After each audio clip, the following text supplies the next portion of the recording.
పరిశుద్ధాత్మ వల్ల గర్భవతిగా అంటే యేసుక్రీస్తు యొక్క పుట్టుక ఆరంభం జరుగుతూ ఉన్నది. యేసు తల్లి పేరు ఏం పేరు? మరియా. యేసు మరియా యొక్క భర్తగా తండ్రిగా లోకరీతిగా ఉన్నటువంటి వ్యక్తి పేరు ఏం పేరు? యేసు. అంటే తల్లి వచ్చేసి మరియా, తండ్రి వచ్చేసి యేసు. ఇది భౌతిక సంబంధంగా. కానీ క్రీస్తు వారికి తండ్రి పరలోకంలో ఉన్నటువంటి తండ్రి దేవుడు మనందరికీ కూడా. అందుకనే పిల్లరా యేసుక్రీస్తు యొక్క జన్మం ఎలా వచ్చిందంటే పరిశుద్ధాత్మ వలన కన్యకైనటువంటి మరియ గర్భాన దేవుడి యొక్క కుమారుడుగా ఈ లోకరక్షకుడుగా పుట్టబోతూ ఉన్నాడు అన్నటువంటి విషయాన్ని బాల్యుడైనటువంటి యేసుక్రీస్తు గురించి మనం నేర్చుకుంటూ ఉన్నాం. అందుకే చూడండి 20 చూస్తే 23వ వచనం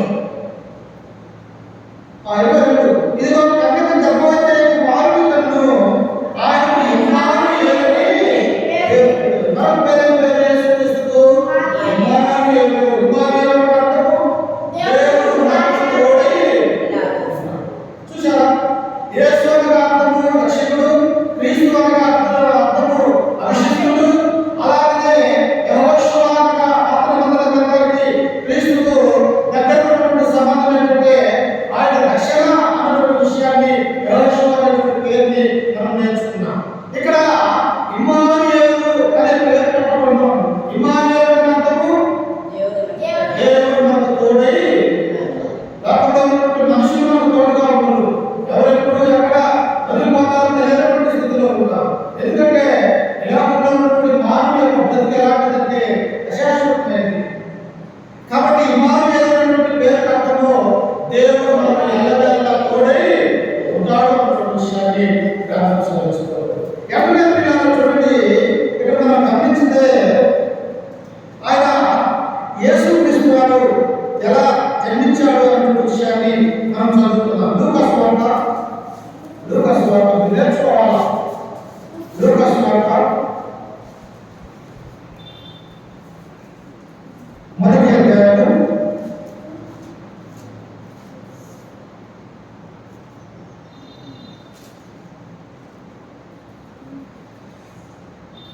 30వ వచనం. మొదటి అధ్యాయం 30వ వచనం.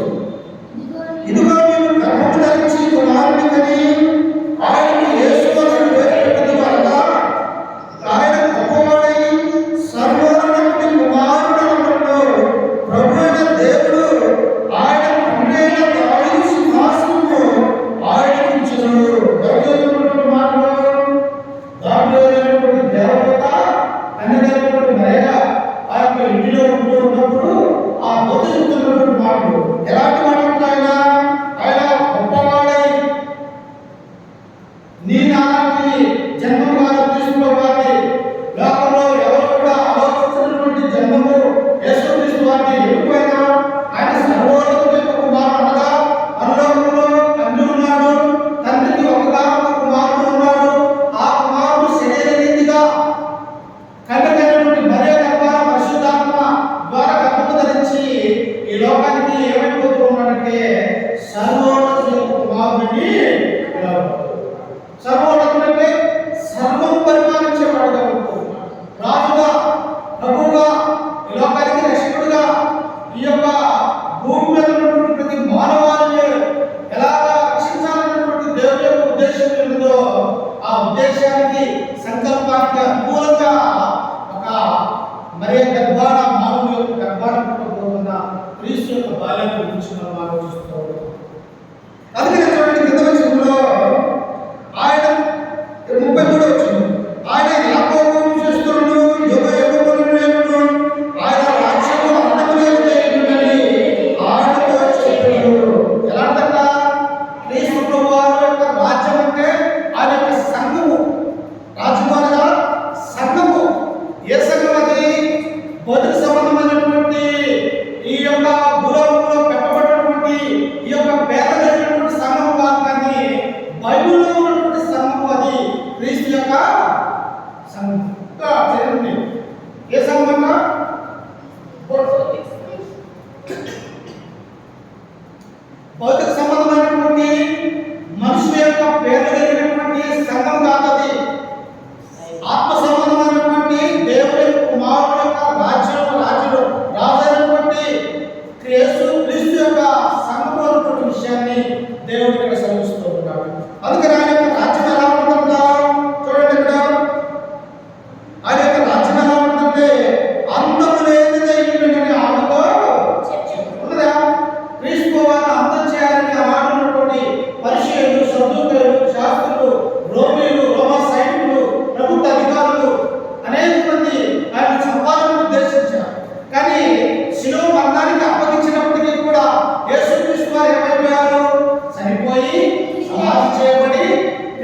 మూడవ దినాన అంటే చావు ఉందా? లేదు. మరణం ఉందా? లేదు. మరణించి సమాధి చేయబడి తిరిగి లేచినటువంటి పునరుత్థానుడు అనేది తన యొక్క గ్రంథంలో సెలవిస్తుంది. అంటే యేసుక్రీస్తు యొక్క బాల్యంలోనే దేవుడు గొప్ప విషయాలు తండ్రి కూడా దేవుడు పరిశుద్ధాత్మ మనకి తెలియపరుస్తున్నాడు. యేసు అనగా అర్థము రక్షణ, క్రీస్తు అనగా అర్థము ఇమ్మానుయేలు అనగా అర్థము దేవుడు. యేసు క్రీస్తు అనే పేరు పాత నిబంధన గ్రంథంలోనే ఉంది. ఎక్కడ ఏ పేరు బట్టి ఈయన నామం కలిగాడంటే యెహోషువ అనేటువంటి నామాన్ని కలిగి యేసు క్రీస్తు అనే పేరుని ఇక్కడ కలిగినట్టుగా మనం చూస్తూ ఉన్నాం. అందుకనే పెద్ద చిన్న చూడండి ఒకసారి ఏమన్నాడంటే 36 వచ్చింది. మరియు నీ బంధువురాలు ఎలిజబెత్ కూడా తన వృద్ధాప్యమందు కుమారుని గర్భము ధరించి ఉన్నది. వడ్రాలను పట్ల ఆమెకు ఇది 6వ చూశారు. క్రీస్తు పుట్టక ముందు ఎవరు జన్మించాలట? బాప్తిస్మం ఇచ్చారు. ఆ యొక్క తల్లిదండ్రులు ఎవరు? ఎలిజబెత్, జకర్యా. ఎవరు? బాప్తిస్మం ఇచ్చి యోహాను యొక్క తల్లిదండ్రులు ఎవరు? ఎలిజబెత్, జకర్యా. యోహాను ఆయన బాప్తిస్మం ఇచ్చి యోహాను యొక్క తండ్రి గారు ఏ గోత్రానికి చెందినటువంటి వాడు? లేవీ గోత్రానికి చెందినటువంటి వాడు. ఎవరక్క? లేవీ గోత్రానికి చెందినటువంటి వాడు. యేసు క్రీస్తు జన్మించినటువంటి మరియా ఏ గ్రామానికి చెందినటువంటి? సార్ చూడండి, మీరు రోజు నేర్చుకుంటున్నారు సాయంత్రం కూడా, కానీ ఇవి రాసుకోవాలి, మీరు అర్థం చేసుకోవాలి. మరియా యేసేపు ఏ ప్రాంతానికి చెందినటువంటి వారు? యూదా దేశంలో బెత్లెహేము అనేటువంటి ఒక చిన్న గ్రామంలో జన్మించినటువంటి వారు. అంటే వారి యొక్క గోత్రం ఏంటిది? యూదా గోత్రం. బైబిల్లో 12 గోత్రాలు ఉన్నాయి. 12 గోత్రాలు ఏవేవి? పరిశుద్ధ గ్రంథంలో ఒకసారి చివరిగా చూడండి మీరు. బైబిల్లో చివరిలో బైబిల్ లాస్ట్ పేజ్ ప్రకటన గ్రంథం తర్వాత ఆ గోత్రాలు మీకు అర్థం చేసుకోవాలి. చివరిలో బైబిల్ అంతా ప్రకటన గ్రంథం అయిపోయిన తర్వాత మ్యాప్ ఉంటుంది.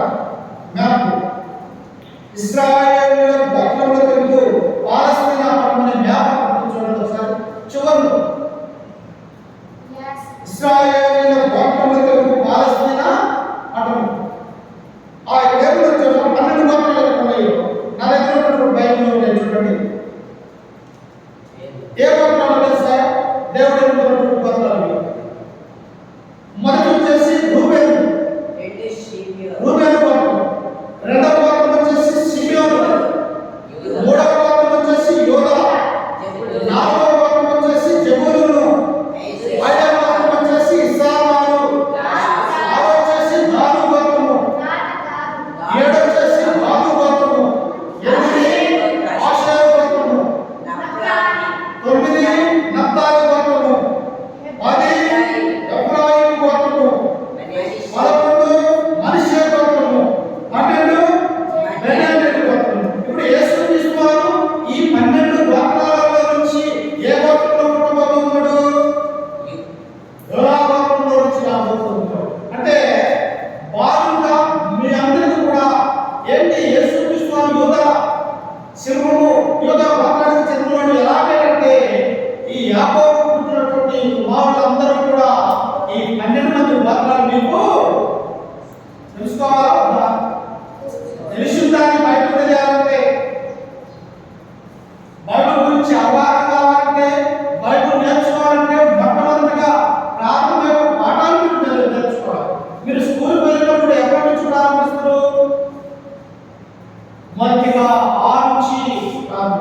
చెల్లెలైనటువంటి మిరియాము దేవుడు కాబట్టి ఇవన్నీ కూడా చిన్నపిల్లలుగా మీకు అర్థం చేసుకునే ఆలోచన.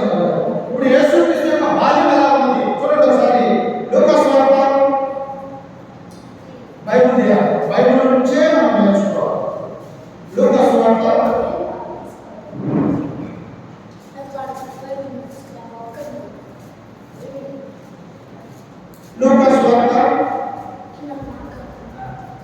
రెండవ అధ్యాయము ఒకసారి చూడండి. యేసుక్రీస్తు నిజంగా దావీదు గోత్రానికి చెందినటువంటి వాడా అని మీరు ఇప్పుడు చెప్పారు కదా, బైబిల్లో ఉంటుంది చూడండి ఒకసారి. లూకా సువార్త రెండవ అధ్యాయము. ఆ దినములలో సర్వలోకములకు ప్రజాసంఖ్య భయపడి కైసర అగుస్తు వలన ఆజ్ఞలు ఏదెనులు ఆ దినములలో ఏ దినములలో యేసుక్రీస్తు పరిశుద్ధాత్మ ద్వారా కన్యకైనటువంటి మరియ గర్భాన ఇంకా ఈ లోకంలో జన్మించిన ఆ ఉన్నప్పుడు గర్భవతిగా ఉన్నప్పుడు రోమా చక్రవర్తి అయినటువంటి కైసర అగుస్తు అయినటువంటి రాజు ఏం చేశాడంటే సర్వలోకంలో ఉన్నటువంటి మానవాళి ఎన్ని లక్షల మంది ఉన్నారు, ఎన్ని కోట్ల మంది ఉన్నారు, ప్రజా సంఖ్య రాయాలా, మనం అర్థం చేసుకోవాలా, ఎవరు రోమీయులు, ఎవరు ఇశ్రాయేలు ప్రజలు అని చెప్పేసి తెలియాలన్నటువంటి ఉద్దేశం కలిగి కైసర అగుస్తు ఒక ఆజ్ఞ ఇచ్చాడు. ఉదాహరణకి మనకి ఇంట్లోకి వస్తున్నారు, వచ్చి మీ కుటుంబ సభ్యులు ఎవరు అని అడిగినప్పుడు మీరు ఏం చెప్తారు? మీ తండ్రి పేరు చెప్తారు, తల్లి పేరు, అన్నదమ్ముల పేరు, అక్క చెల్లెలి పేరు, అంతేగా. అలాగే ప్రజాసంఖ్య రాయబడాలంటే ఎక్కడికి వెళ్ళాలంట? యెరూషలేముకు ప్రతి గోత్రంలో నుంచి ఈ యొక్క 12 గోత్రాలు ఎక్కడైతే ఉన్నారో ఏ దేశంలో ఉన్నది వారు ఎక్కడికి వచ్చి హాజరు కావాలా? యెరూషలేముకు వచ్చి వాళ్ళు హాజరుగా ఆ యొక్క సంఖ్యలో పాల్గొనేవారుగా ఉంటారు. అప్పుడు చూడండి ఇక్కడ కింద వచ్చి చదువుకుంటే ఆయన అందరూ ఆ సంఖ్యలో రాయబడినప్పుడు తమ తమ పట్టణములకు వెళ్ళి యేసేపు దావీదు వంశంలోని గోత్రంలోని పుట్టినవాడు కనుక. ఏ గోత్రానికి చెందినటువంటి వాడు యేసుక్రీస్తు? దావీదు గోత్రానికి చెందినటువంటి వాడు. దావీదు గోత్రం ఏంటిది? యూదా గోత్రానికి చెందినటువంటి వాడు. అప్పుడే చూడండి కింద వచ్చిన తనకు భార్యగా ప్రదానము చేయబడిన గర్భవతి అయిన మరియతో కూడా ఆ సంఖ్యలో రాయబడినప్పుడు గలిలయలోని నజరేతు పట్టణములో నుండి యూదయలోని బెత్లెహేమునబడిన దావీదు ఊరికి నడమని మీకు యూదా దేశం ఉన్నది. ఆ యూదా దేశంలో యెరూషలేము అనేటువంటిది ఉన్నది. ఆ యెరూషలేములో ఒక 7 మైళ్ళ దూరంలో బెత్లెహేము అనేటువంటి ఒక చిన్న పురం ఉన్నది. ఆ బెత్లెహేములో పుట్టినటువంటి వారు ఎవరంటే రాజు అయినటువంటి దావీదు. ఆ పట్టణస్థుడు ఎవరంట? దావీదు రాజు. దావీదు ఎంత గొప్పవాడో తెలుసా? 40 సంవత్సరాలు ఇశ్రాయేలు ప్రజల్ని నడిపించినటువంటి వాడిగా ఉన్నాడు. 40 సంవత్సరాలు దేవుడితో సహవాసం కలిగినటువంటి వాడిగా ఉన్నాడు. దేవుని యొక్క ధర్మశాస్త్రాన్ని తెలిసినటువంటి వాడిగా, దేవుని సంకల్ప ప్రకారం జీవించినటువంటి వాడిగా, 40 సంవత్సరాలు మంచి పరిపాలన అందించినటువంటి వాడిగా దావీదు ఉన్నాడు. ఆ దావీదు ఏ గ్రామానికి చెందినవాడు? బెత్లెహేముకు చెందినటువంటి వాడు. ఇప్పుడు ఆ యూదా గోత్రానికి చెందినటువంటి వాడే ఈ యేషయం అయితే ఈయన ఏ గ్రామానికి చెందినటువంటి వాడు? బెత్లెహేము అనే గ్రామానికి, యూదా దేశంలో ఉన్న బెత్లెహేము అనేటువంటి గ్రామానికి చెందినటువంటి వాడు. అర్థమైంది మీకు? ఇది నేర్చుకోవాల్సినటువంటి బైబిల్ స్టడీ. అప్పుడు చూడండి ఏదో వచ్చినప్పుడు మనం చదువుకుంటే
చిన్న బిడ్డలుగా ఉన్నటువంటి యేసుక్రీస్తు వారు పొట్టు గుడ్డలతో చుట్టబడి పశువుల యొక్క గట్టులో పరుండబెట్టినట్టుగా మనం చూస్తూ ఉన్నాం. వాస్తవంగా ఎవరు రాజు యొక్క లోకానికి సంఘానికి శిరస్సు, ఈ లోకాన్ని రక్షించడానికి వచ్చినటువంటి దేవుడి యొక్క కుమారుడు క్రీస్తు వారు అట్టి మనుషులే తనను తాను తగ్గించుకొని తన యొక్క పుట్టుక ఒక పశువుల గట్టులో పెట్టినట్టుగా మనం చూస్తూ ఉన్నాం. అందుకే చూసినట్లయితే యేసుక్రీస్తు యొక్క గురించి మనం తెలుసుకోవాలి. యేసు అనగా అర్థము రక్షణ, క్రీస్తు అనగా అర్థము శిష్యుడు. ఈ రెండు పేర్లు కలయిక పాత నిబంధన గ్రంథంలో ఉంది. అది ఎక్కడ? యెహోషువ అన్న పేరును బట్టి యేసుక్రీస్తు అనే పేరు రెండు సరిగా రెండు ఒకే రీతిగా ఉన్నట్టుగా మనం చూడాలి. ఆ తర్వాత పరిశుద్ధాత్మ ఏమైంది? ఇక ఇమ్మానుయేలు అనే పేరు పెట్టబడును. ఇమ్మానుయేలు అనగా అర్థము చూడ. ఇప్పుడు మీకు ఎన్ని వచ్చినాయి? ఎన్ని అర్థాలు వచ్చినాయి? ఇప్పుడు యేసుక్రీస్తు యొక్క తండ్రి పేరు తల్లి పేరు మరియా. వారు ఏ గ్రామానికి చెందినవారు? యూదయలో ఉన్న బెత్లెహేము గ్రామానికి. ఇప్పుడు ఏ గోత్రానికి చెందినవాడు యేసుక్రీస్తు? యూదా గోత్రానికి చెందినటువంటి సింహాసనం మీద రాజ్యం మీద రాజుగా అభిషేకించబడినటువంటి యేసుక్రీస్తు వారు. అంటే ఇలాంటి చిన్న చిన్న మాటలు ఒక్కసారి చెప్తే మీకు అర్థం కాదు. బైబిల్లో ఎన్ని గోత్రాలు ఉన్నాయి? 12 గోత్రాలు ఉన్నాయి. ఈ 12 మందిని ఎవరి సంతానము? యాకోబు పుట్టినటువంటి వారు. ఎవరికి? యాకోబు పుట్టినటువంటి ఇశ్రాయేలు పుట్టినటువంటి వారు 12 మంది సంతానం. రేపటి దినాన ఆయన బాల్యంలో నుండి తగ్గిపోతాడు యేసుక్రీస్తు. బాల్యం తల్లిదండ్రుల నుంచి తగ్గిపోతాడు యేసుక్రీస్తు. ఆయన తగ్గిపోయిన తర్వాత ఏం జరిగింది అన్నది రేపు వచ్చే ఆదివారం సండే స్కూల్లో ఆయన బాల్యాన్ని గురించి నిర్వహిస్తారు. కాబట్టి ఇంతవరకు వాటితో నేర్చుకున్నప్పుడు మీరు ఒకసారి మత్తయి సువార్త 1వ అధ్యాయము 2వ అధ్యాయము మీరు చదవాల్సిన ఈ వారం అంతా, లూకా సువార్త 1వ అధ్యాయం 2వ అధ్యాయము, ఈ రెండు మత్తయి సువార్త 1-2 అధ్యాయాలు, లూకా సువార్త 1-2 అధ్యాయాలు, ఈ 4 అధ్యాయాలు చదువుకుంటే క్రీస్తు యొక్క బాల్యము పుట్టుక మీకు అర్థమవుతుంది. కాబట్టి వచ్చే ఆదివారం మీకు ఇంకా వివరంగా క్రీస్తు యొక్క బాల్యము, ఆయన నడిచినటువంటి నడక గురించి నేను తెలియజేస్తాను. ఇప్పుడు కాకపోతే మీ అందరికీ వందనాలు తెలియజేస్తూ ఈ సండే స్కూలు ముగించబడుతుంది. చిన్న ప్రార్థన చేసుకుంటాం. మమ్మల్ని ఇంటిగా తండ్రి, ఈ ఘనమైన అద్భుతమైన నామానికి వందనాలు తీసుకుంటుంది. కాచి కాపాడి మరి జీవితంలో తండ్రి మనకు శ్రేష్టమైన వృద్ధిని మాకు అనుగ్రహించినందుకు నిబితాజ్ఞాసం చెల్లిస్తూ ఉన్నాం తండ్రి. ఉదయకాల సమయంలోనే